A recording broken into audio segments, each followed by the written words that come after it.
good afternoon, good morning, wherever you may be.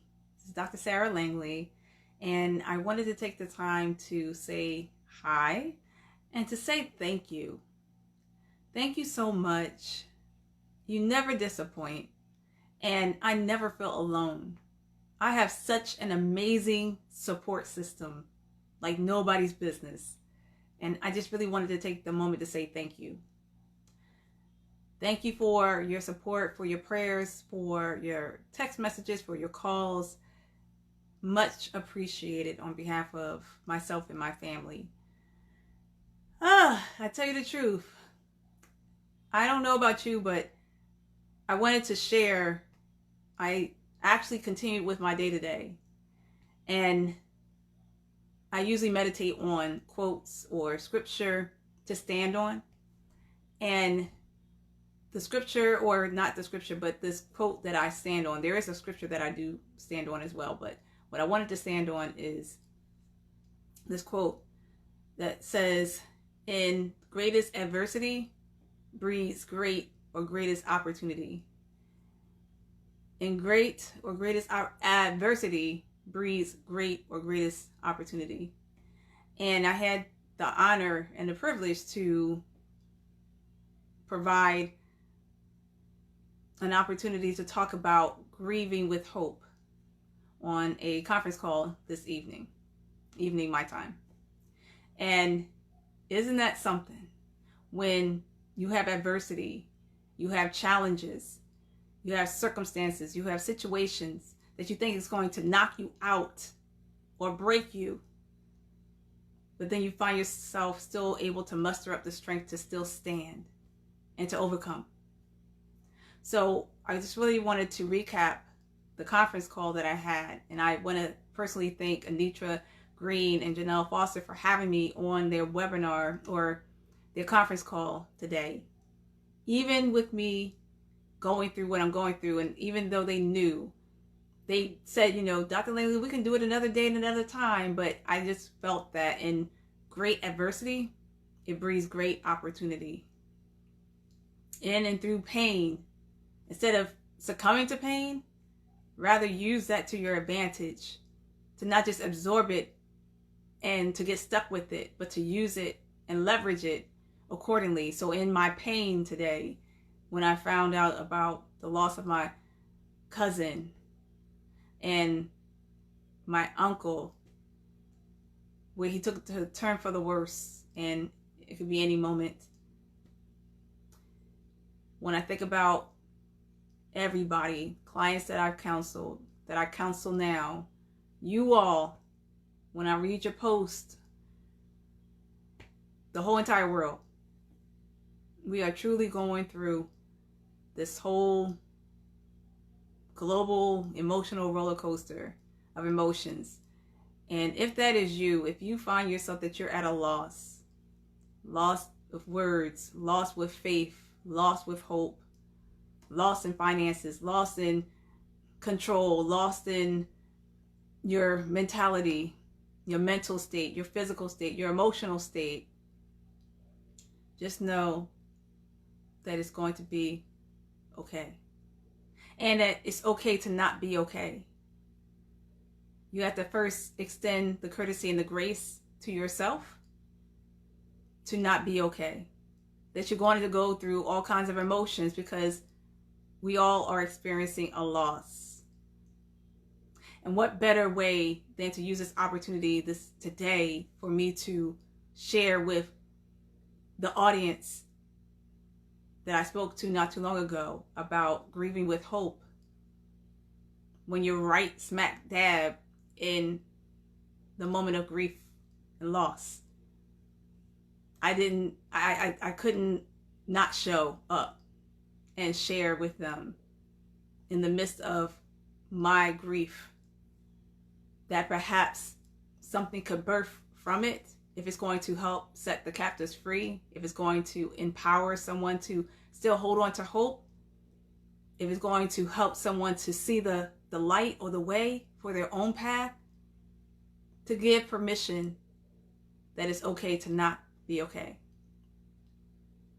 So I just really wanted to leave some tips. If this is you finding yourself at a place of grief, if you're finding yourself at a place of trauma, if you're finding at a place where you just don't know what to do, and that you're at a loss, and that you're scared, and that you're tired, and that you're just like, what next? What now? I'd rather use this opportunity to prepare you now, or to at least make my contribution in your life. And I thank you all for tuning in. I never count it lightly when my path crosses yours. I count it as a privilege and an honor to best support you and serve you. So when it comes to grief, when it comes to trauma, when it comes to loss, when it comes to pain, when it comes to suffering, first and foremost, please extend the grace and the courtesy to yourself to not be okay. Acknowledge the feelings that you have by finding out how you're feeling. A lot of times we're on autopilot so much. We're so conditioned to just keep going, but not take the time to stop and be still, and to come to know ourselves and what the emotions and the thoughts and the grief are saying to us. Here's your opportunity to come to know yourself and your thoughts and your feelings and what your emotions are saying to yourself. Even when you think that you know what your emotions are saying, or even if you feel like you know what to call the emotion, you may, but you may not know deeply as to what it's saying to you and how to use it to your advantage, to progress, to get unstuck, to move on, or to prepare and to be ready for post-pandemic. Here's your opportunity to stop, to get to know who you are, to up-level in your faith, to not lose hope now, even if you have gone through so much loss. Notice that we're all here together. We're all here for one another. Together we stand, together we overcome. So take this time to extend the grace and the courtesy to yourself, to stop and be still. 5 minutes out of your day every day in the morning. Before you do anything else, give yourself that courtesy and respect, to give yourself that moment to stop and be still. And whatever emotions that come up for you. And yes, it's understandable that you may not want to feel whatever emotions come up for you. See, that's the thing. We conditioned and been conditioned and programmed so hard to not be present for our own selves, to be present for anything and everything and everyone, but not realizing what that subconsciously is conveying to your mind. You're telling yourself that you're not important enough, you're not worth it enough, that everything else is more important than you.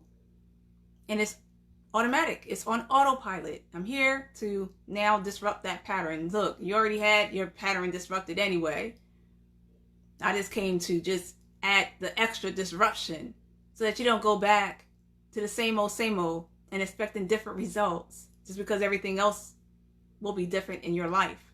That does not mean that you will be different. So stop and be still.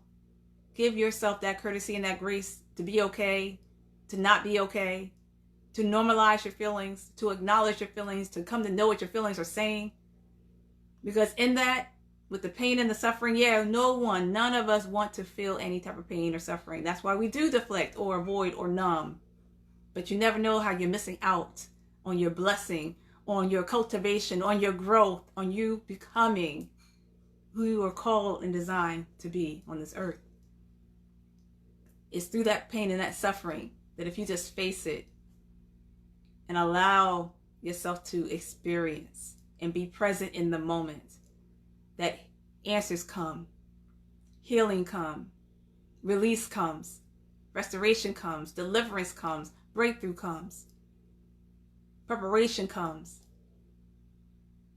So please don't run away from what is and what's going on in your life and with everything that's going on right now. And if it is too much, this is when you do need to see me. It's okay. Let's have a conversation. And if not me, one of my mental health professional colleagues, it's okay to have someone to talk to. Not just someone, but a mental health professional to talk to.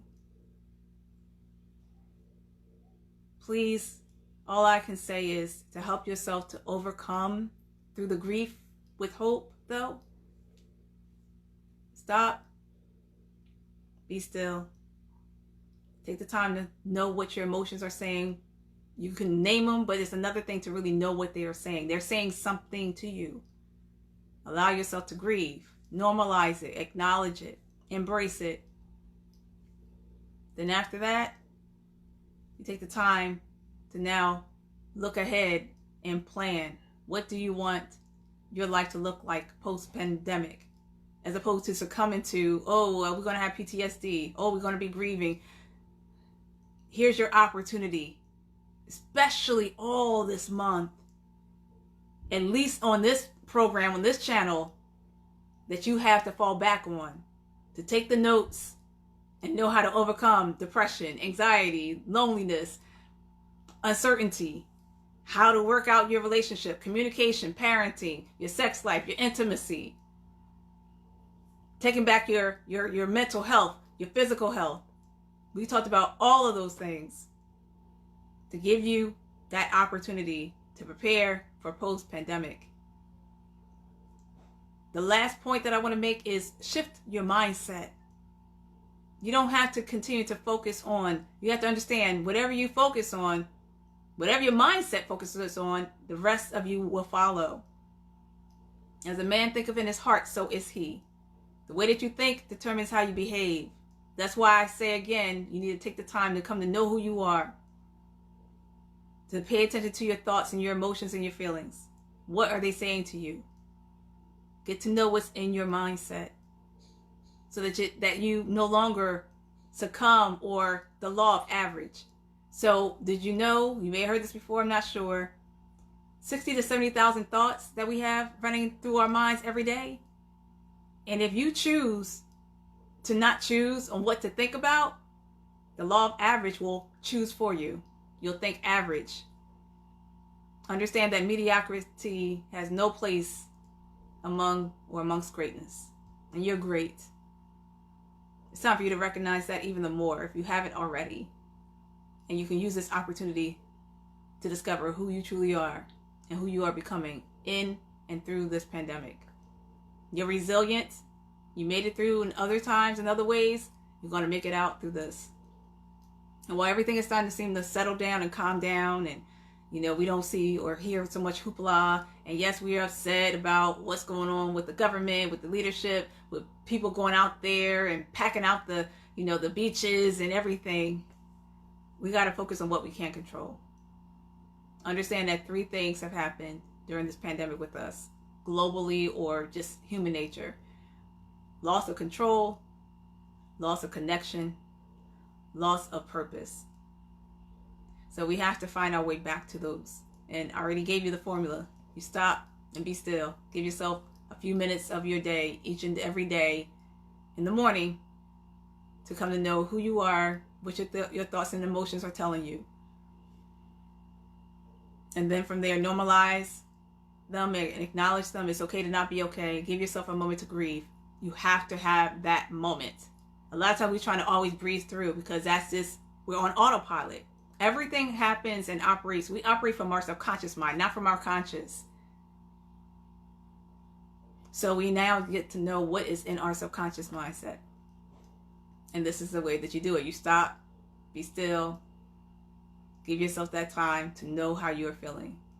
Start getting tuned and tapping into what you are thinking. So then that puts you in a position to not just pick or let the law of average pick for you your thinking. And then you're like, well, why did I get that result? Like, why am I keep doing and repeating the same thing? Because you're doing the same thing. It's time to do something different to get different. All I have to say is it's time for you to regain control. Focus on what you can control, what you cannot control, not on what you cannot control. We can't control the government and how people are going out on the beaches and they're deciding to go out there and risk everybody's lives because they just got to get out there for various reasons, various motivations. But what can you control? You can control what goes in from here, and from here. And you can take the time to stop, be still, Get to know who you are, your emotions, your feelings. What are they saying? Normalize and acknowledge your feelings. Start planning out. Let the inspiration and the ideas come. You have ideas and inspirations that you have planned for so long that you thought that you could not do it because of all the excuses that you had told yourself, because that's how our brain works. Our brain serves us to protect us. But interestingly, it also serves to stifle us in its protection. Our brain serves us to protect us, but then it keeps us from really living life.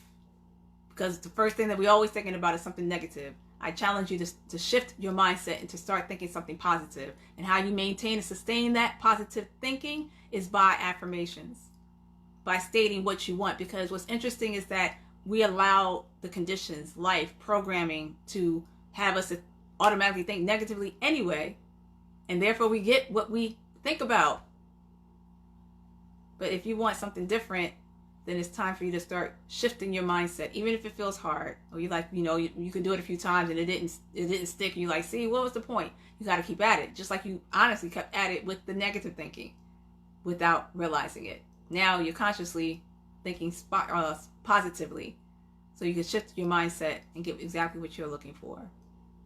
A whole new normal. I'm just preparing you on how to create your own reality, your own new normal, as opposed to letting the pandemic or post-pandemic or the government or the leadership or whoever else control your life again. Here's your time to control your own life. Regain control, eliminate the fear, and now be in position to really use this opportunity while you grieve and having that moment, because we can't breeze through it. Because if we try to breeze over the moment, it's going to keep coming until we pass it. So allow yourself just to grieve, to stop, be still, and to grieve appropriately, to lament and mourn over the loss. That's what I did today. I stopped, I cried, I grieved, I reflected, and then I made a decision. You'll have to make a decision. How can you get whatever you desire if you didn't first make a decision for it? See, we skipped that. We skipped the decision making. Then we ever wonder why we don't got or why we don't have what we want, because we didn't decide to have it. You have to actually decide. And when you think that it's so simple, like, oh, I thought I did decide. No, perhaps you didn't. Otherwise you would have it. So take the time to stop and decide of how you want your reality to be and to look like. Have this moment to grieve and to lament and mourn. Give yourself that grace and courtesy. You deserve it. Give yourself permission. On the call tonight, there was someone who was like, you know what? I've been for everybody else. I've been, helping everybody. I've been, being there for my family during this grief and loss period. And it's like, I'm trying to be strong for everybody else. And I just don't have time for me. And I'm just wondering, what do I do? And I simply told the person, give yourself permission. Tell yourself that I give myself permission to grieve right now. What do you need to give yourself permission for? What do you need to give yourself permission for? If there's something that you need to give yourself permission for, then just tell yourself that. I give myself permission. April, I give myself permission. Yolanda, I give myself permission. Brian, I give myself permission. Tell yourself that you give yourself permission for whatever it is that you give yourself permission for. You made the decision to do that. And then you probably will likely see something different out of the whole equation, because you're doing it different to get a different result. So take the time to stop, be still, get to know how you're feeling and thinking, what's going on in your mind, what's going on in your heart. Acknowledge it, normalize it. It's okay to not be okay. It's okay to grieve and to lament and mourn. You have to give yourself that moment to do that. And then from there, you move on. How you want your reality to look like. Those dreams, desires, ideas that you have, if your ideas and dreams and desires aren't serving you at this moment because your brain is like, well, I gotta protect you. Know the difference between your brain needing to protect you versus now allow yourself to let life happen for you, in terms of using life, these circumstances, these situations, to your advantage. Take this moment during the pandemic to start to create your calm in chaos, to create your calm for post-pandemic. The control is in your hands. It's right back in your hands. Focus on what you can control, not what you cannot control. Be mindful what you are consuming. If it's not helping you to have a positive mindset and a shift, then you may have to reconsider what you are allowing into your peripheral, into your ear gates, into your body, as well as who you surround yourself with. Be mindful of that as well. If it's not serving you to do better, to strive better, to grow, to cultivate, to succeed, then you may have to reconsider. Even if it's someone that you grew up with or birthed you, that's another conversation for another time. I made the decision, even during, I had my moment to grieve, and then I made the decision. I checked in with myself to see if I was okay enough to show up today, to show up at a coaching session that I was a student for. Hence the reason why I'm dressed up. And then show up for a meeting, and then show up for the conference call today. You have to discern. And the only way that you can really truly discern is to start to get to know yourself, what you're thinking, what you're feeling.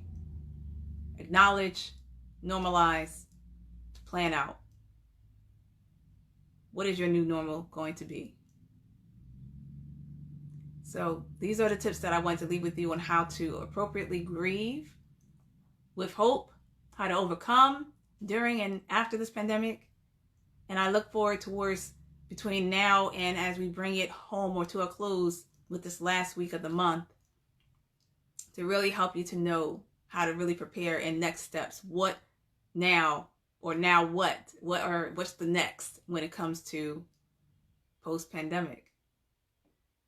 So you stick around this week with me just as much as you've been sticking around with me. Like I said, I just really wanted to say thank you and for your support, for your love, for your prayers, for everything. It is truly felt. Someone had asked, well, if someone is really grieving or they're sad, how do I help enlighten them?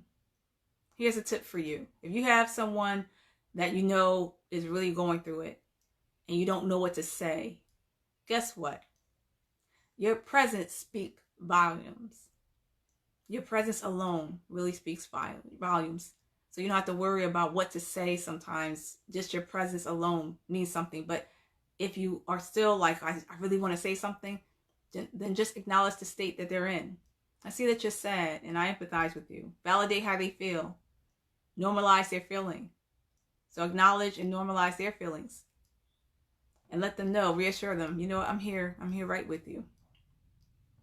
That in and of itself makes a world of difference, as opposed to trying to think of things to say. And sometimes we misstep on what to say, and it wasn't the right thing to say.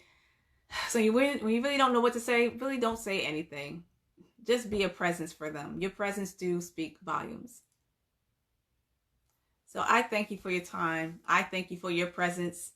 I thank you for us journeying together, because together we stand and together we overcome, and we shall get to the other side.